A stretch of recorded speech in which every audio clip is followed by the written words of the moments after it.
Next topic is congenital cataract.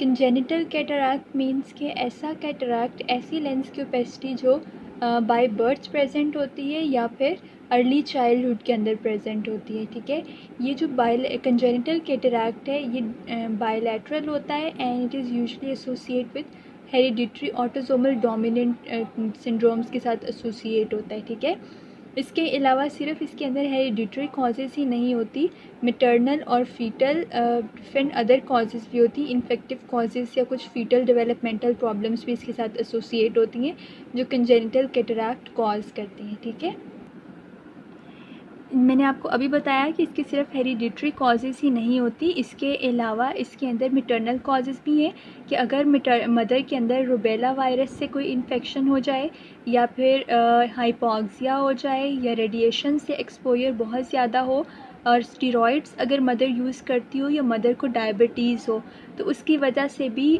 Foetus में cataract develop हो सकता है। डिफरेंट फीटल कॉजेज़ भी हैं, usually they are hereditary autosomal dominant inheritance के साथ एसोसिएट होती हैं एंड क्रोमोसोमल डिसऑर्डर अगर बच्चों के अंदर हो, स्पेसिफिकली डाउन सिंड्रोम, उन बच्चों में कैटरैक्ट हो सकता है, या आइज़ की एनोमलीज जिस तरह से एनआरआइडिया या हाइपरप्लास्टिक प्राइमरी विट्रियस, उन बच्चों में कैटरैक्ट हो सकता है।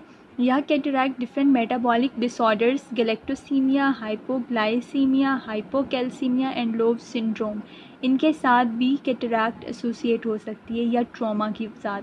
कुछ इनकी अननोन कॉजेज़ भी होती हैं। ठीक है, तो ये हमारे पास कुछ मैटरनल कॉजेज़ हो गई, fetal and unknown causes, and fetal are usually autosomal dominant.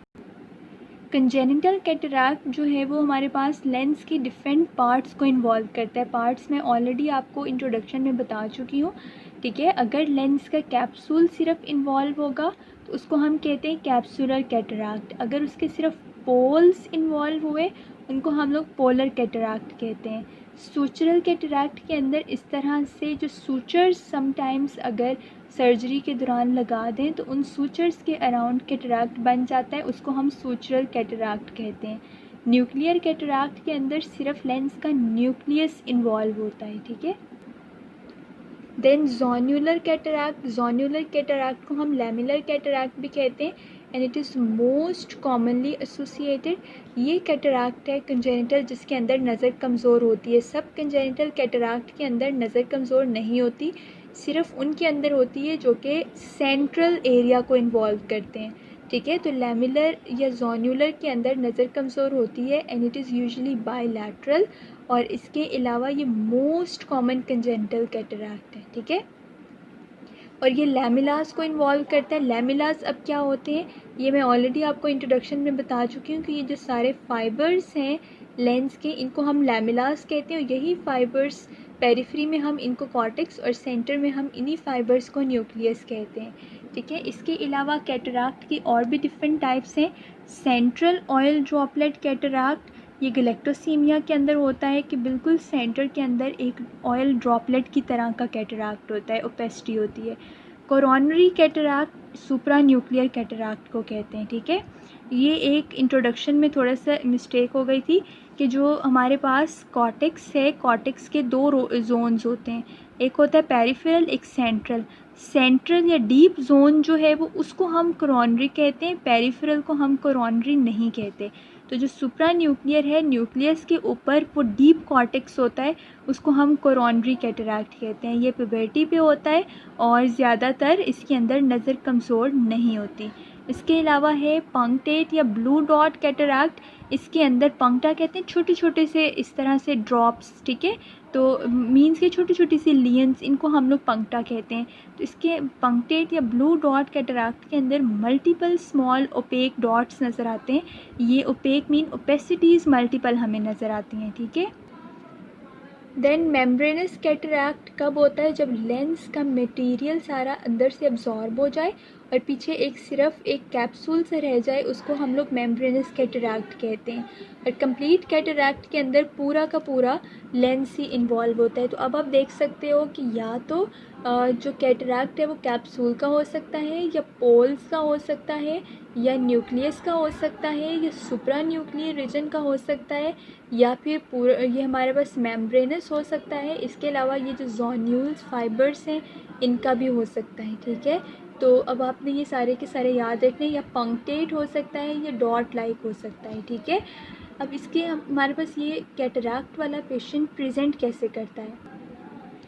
In patients की एक तो नज़र कमज़ोर होती है, ख़ास तौर पर ज़्यादातर लैमेलर टाइप होती है, तो उनके अंदर नज़र कमज़ोर होती है। इसके अलावा प्यूपल के अंदर वाइट कलर का रिफ्लेक्स मिलता है और आँख की एबनॉर्मल मूवमेंट होती है, मींस कि आँखें हिलती रहती हैं इन पेशेंट्स की।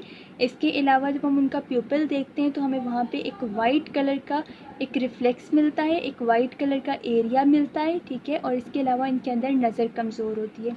अब ये जो वाइट प्यूपिलरी रिफ्लेक्स है इसको हम ल्यूकोरिया कहते हैं, ठीक है। और एबनॉर्मल मूवमेंट्स को हम निस्टिग्मस कहते हैं। तो ये सारी चीज़ें हमारे पास प्रेजेंट होती हैं। अब ये जो ल्यूकोरिया है ये सिर्फ कंजेनिटल कैटरैक्ट के अंदर नहीं होता, बल्कि इसकी बहुत सारे डिफरेंशियल डायग्नोसिस हैं, बहुत सारी कंडीशंस में ल्यूकोरिया प्रेजेंट होता है, ठीक है। अब ये आपने एक निमोनिक से याद रखना है, predict. P stands for persistent hyperplastic primary vitreous, ठीक है। तो ये interior persistent hyperplastic primary vitreous, इसको हमने P से डिनोट किया है। R stands for रेटिनोब्लास्टोमा, और इसके अलावा रिट्रोलेंटर फाइब्रोप्लेजिया भी आप कंसिडर कर सकते हैं। E stands for एंडोफ्थेल्माइटिस के अंदर भी प्यूपिलरी रिफ्लेक्स होता है।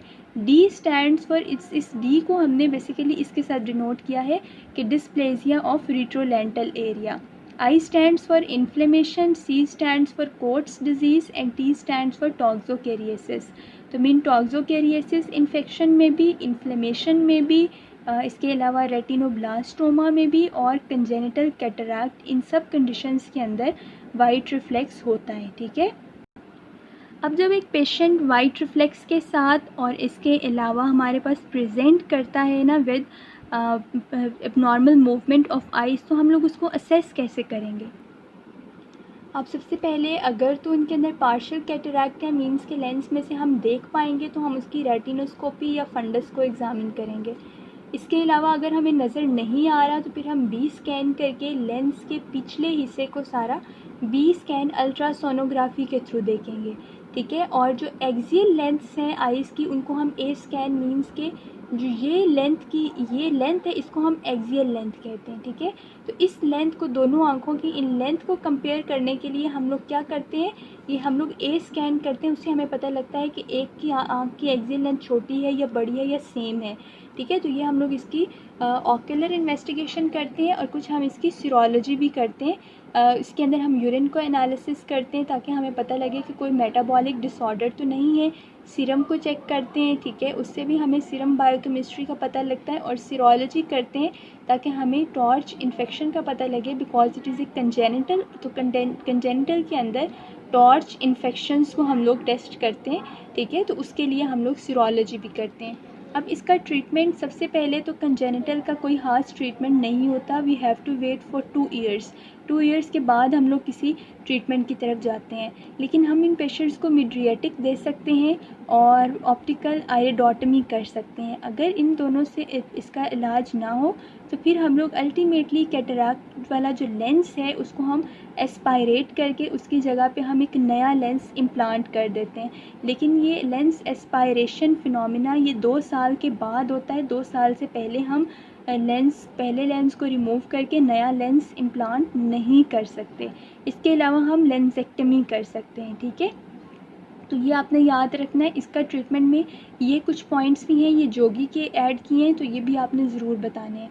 डायरेक्ट आपने सर्जिकल प्रोसीजर्स पे नहीं आना, आपने पहले तो बताना है हम कोई ट्रीटमेंट नहीं देते, हम वेट करते हैं, फिर हम मिड्रिएटिक देते हैं, आइरिडेक्टमी करते हैं, फिर लेंस को एस्पायरेट करते हैं आफ्टर 2 ईयर्स। तो ये इस सीक्वेंस के अंदर आपने बताना है।